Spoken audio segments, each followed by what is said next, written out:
मनोज जरांगे आणि शिंदे समितीची पहिली बैठक निष्फळ, मराठा आणि कुणबी एकच असा GR काढा, मागण्या मान्य झाल्याशिवाय मुंबई सोडणार नसल्याचा मनोज जरांगेंचा निर्धार। मनोज जरांगेंच्या भेटीनंतर शिंदे समितीने घेतली पालक राधाकृष्ण विखे पाटलांची भेट। मराठा आरक्षण उपसमितीची बैठक संपल्यावर विखे मुख्यमंत्र्यांना भेटणार असल्याची माहिती। मनोज जरांगेंचा आज पुन्हा आझाद मैदान पोलीस स्थानकात अर्ज, बेमुदत आणि आमरण उपोषणाची सविस्तर माहिती पहिल्याच अर्जात दिलेली असताना रोज रोज अर्ज करण्याची सक्ती का, जरांगेंचा सवाल।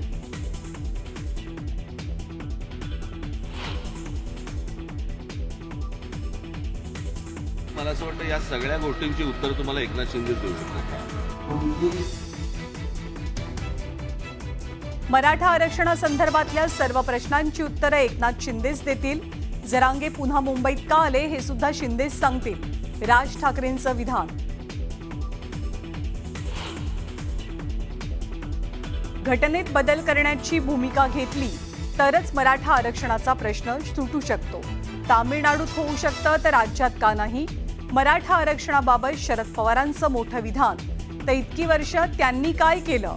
अजित पवारांचा टोला।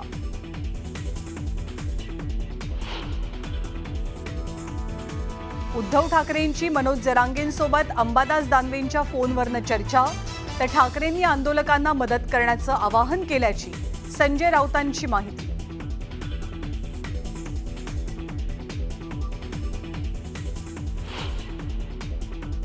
मंत्रालय परिसरामध्ये मराठा आंदोलक रस्त्यावरती उतरले, तर जहांगीर आर्ट गॅलरीतही मराठा आंदोलकांची घोषणाबाजी।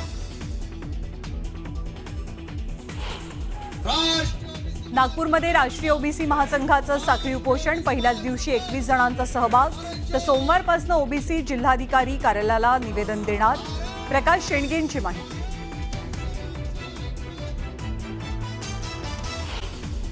जरांगे पाटील आणि शिंदे समितीमध्ये झालेली पहिली बैठक ही फेल ठरली आहे। जरांगेंशी थेट चर्चा करण्यासाठी शिंदे समिती ही आझाद मैदानात पोहोचली, पण उपोषणाला बसलेल्या जरांगेंशी शिंदे समितीने सविस्तर चर्चाही केली। आतापर्यंत केलेल्या कामांची त्यांनी जरांगे पाटील यांना माहिती दिली।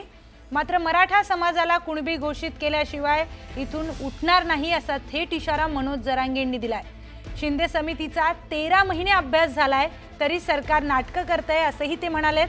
सरसकट मराठे कुणबी ठरत नाहीत तर ओबीसी मध्ये सरसकट जात कशी जाते असा देखील सवाल मनोज जरांगे पाटील यांनी शिंदे समितीला उपस्थित केलेला आहे। तर जातीचा दाखला व्यक्तीला मिळेल, समाजाला मिळू शकत नाही असं शिंदे समितीने सांगितलंय। त्यामुळे जरांगे आणि शिंदे समितीमधली पहिली बैठक ही सबशेल फेल ठरली आहे।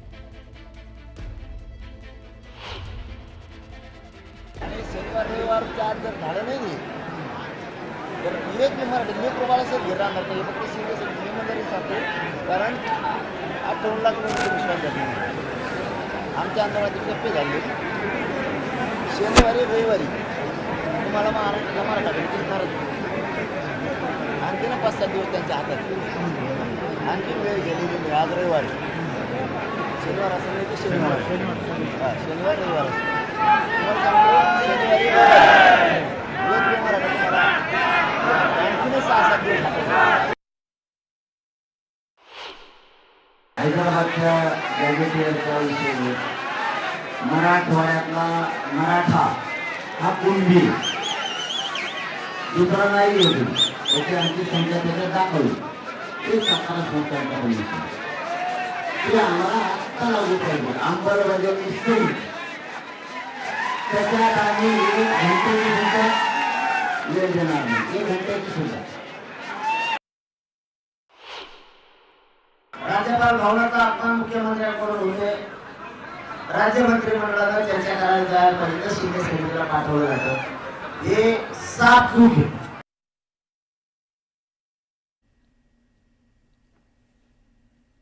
दरम्यान जरांगे पाटील यांचं काही प्रमाणामध्ये समाधान झालेलं असलं तरीही मंत्रिमंडळ बैठकीमध्ये चर्चा होईल, त्यानंतर पुन्हा एक फेरी होईल। तसेच हैदराबाद गॅजेट संदर्भातली तत्वता मान्यता दिली असल्याची माहिती देखील शिंदे समितीने दिलेली आहे।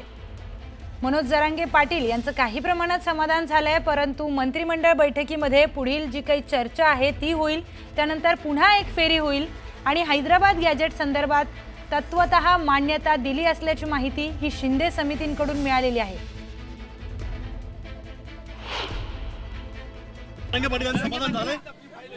काही प्रमाणात समाधान झालेलं आहे.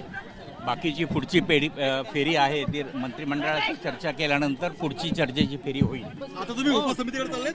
हो, उपसमितीकडे चालू. काय नेमके आजचे मुद्दे काय होते? ठळक मुद्दे काय होते आजचे? काही गोष्टींना तत्वतः मान्यता दिलेली आहे. त्याच्यावरती जरांगे पाटलांची काही प्रतिक्रिया आहे, त्यांची मतं आहेत, ती मंत्रिमंडळाला सांगण्यात येतील आणि त्याच्यानंतर अंतिम निर्णय मंत्रिमंडळ घेईल.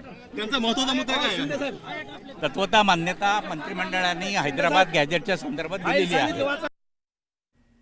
दरम्यान मनोज जरांगे पाटील आणि शिंदे समितीची बैठक फेल झाल्यानंतर शिंदे समितीचं शिष्टमंडळ हे रॉयल स्टोन निवासस्थानी दाखल झालंय. मंत्री राधाकृष्ण विखे पाटील यांच्या भेटीसाठी ते तिथे दाखल झालेले आहेत. मंत्रिमंडळ उपसमितीची पुन्हा एक बैठक होणार आहे. माजी न्यायमूर्ती संदीप शिंदे, कोकण विभागीय आयुक्त विजय सूर्यवंशी, गणेश पाटील यांचं शिष्टमंडळ हे राधाकृष्ण विखे पाटील यांच्या घरी भेटीसाठी दाखल झालंय. दरम्यान या भेटीआधी विखे पाटलांनी काय प्रतिक्रिया दिली होती ती आधी पाहूयात. मला वाटतं आता मागे काय घडल्यापेक्षा आता आपल्याला पुढे जायचं आहे, त्या दृष्टीने आता चर्चा केली झाली पाहिजे आणि त्याकरता आम्ही आता न्यायमूर्ती शिंदे साहेब त्यासाठी जात आहेत आणि मग चर्चा होईल. पुढे आणखीन कसं त्यातून मार्ग निघेल तो काढण्याचा प्रयत्न करू.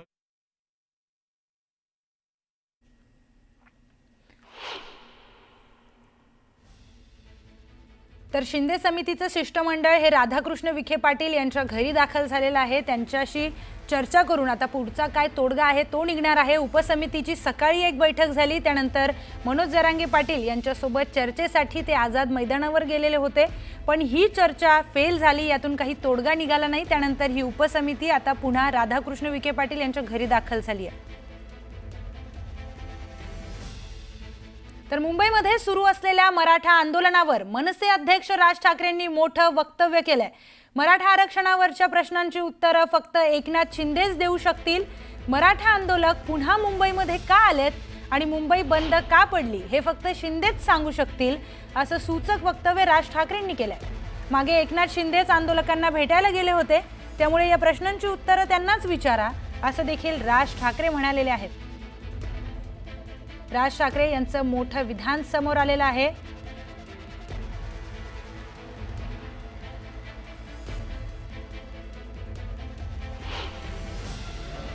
तर एकूण मुंबईत मराठा मोर्चा सुरू आहे. जरांगे पाटील बसलेला दुसरा दिवस आहे. काल आपण बघितलं तर CST असेल, तो भाग असेल, पूर्ण तिकडे मराठा मोर्चा होते. काय कसं काय बघताय सगळ्या गोष्टी? मराठा मोर्चा आणि ओबीसी असा एकंदरीत वाद सुरू झालेला आहे. पुन्हा जातीपातीचं राजकारण या ठिकाणी तर मला असं वाटतं या सगळ्या गोष्टींची उत्तरं तुम्हाला एकनाथ शिंदेच देऊ शकतात, मी नाही देऊ शकत. ते जेव्हा येतील तेव्हा त्यांना विचारा. सर, मागच्या वेळेस तुम्ही म्हटलेलं की हे आरक्षण मिळणं, तुम्ही त्यांच्या समोर जाऊन बोललेला की तो झाला आता विषय, कळलं का? त्या सगळ्या गोष्टी सगळ्यांना माहिती आहेत काय आहेत त्या. मला असं वाटतं याच्यावरचं उत्तर तुम्हाला जे मिळेल ते एकनाथ शिंदेच देऊ शकतील. मुंबईकरांना मोठा त्रास होतोय. CST स्टेशन असेल, या बसेस असेल, हे सर्वच लोक अडकलेले आहेत. त्याचा फटका जो आहे तो आरक्षणाचा. मी पुन्हा माझ्याकडे ह्याचं एकच उत्तर आहे की जेव्हा एकनाथ शिंदे येतील त्यांना विचारा की मुंबईकरांना खूप त्रास होतोय. तर ते मागच्या वेळेला गेले होते ना तिकडे, बरोबर की नाही? नवी मुंबईला जाऊन त्यांनी प्रश्न सोडवला होता ना, मग हे परत का आलेत? या सगळ्या गोष्टींची प्रश्नांची उत्तर तुम्हाला एकनाथ शिंदेला विचारा. सर, निवडणुका म्हटल्या तर अनेक पक्ष आपल्या तयारीला लागतात. तर मराठा आरक्षणाचा प्रश्न गंभीर असताना देखील शिंदे कुठे आहेत असा प्रश्न शिवसेना उभाटा पक्षाच्या नेत्या सुषमा अंधारे यांनी उपस्थित केलाय. आता इतकी गंभीर स्थिती असतानाही एकनाथ शिंदेंचं दरेगावी जाणं हे फारसं पटण्यासारखं नाही. किंबहुना वाशीमधून आंदोलकांना परत पाठवताना ज्या एकनाथ शिंदेंनी छत्रपती शिवरायांच्या पायाशी शपथ घेत सांगितलं होतं की आरक्षणाचा प्रश्न आम्ही सोडवणारच आहोत, ते एकनाथ शिंदे आत्ता मात्र नेमके कुठे आहेत हा प्रश्न आम्हाला सातत्याने पडत आहे. एकनाथ शिंदे आपल्या जबाबदारीपासून पळ काढत आहेत का, किंवा एकनाथ शिंदेंनी शब्द दिला म्हणून देवेंद्र फडणवीस जाणीवपूर्वक टाळाटाळ करत आहेत का? काही का असेना, मात्र शिंदे आणि फडणवीस या दोघांच्या शीतयुद्धामध्ये मराठा ओबीसी जो गावगाड्यामध्ये गुण्यागोविंदाने नांदत आहे त्यांच्यातली विण उसवू नये. दरम्यान फडणवीस यांना अडचणीत आणण्यासाठी शिंदे आंदोलकांना मदत करतायत असं खासदार संजय राऊत म्हणतायत. अजित पवार हे चीनच्या भिंतीप्रमाणे तटस्थ आहेत असा देखील आरोप संजय राऊतांनी केलाय.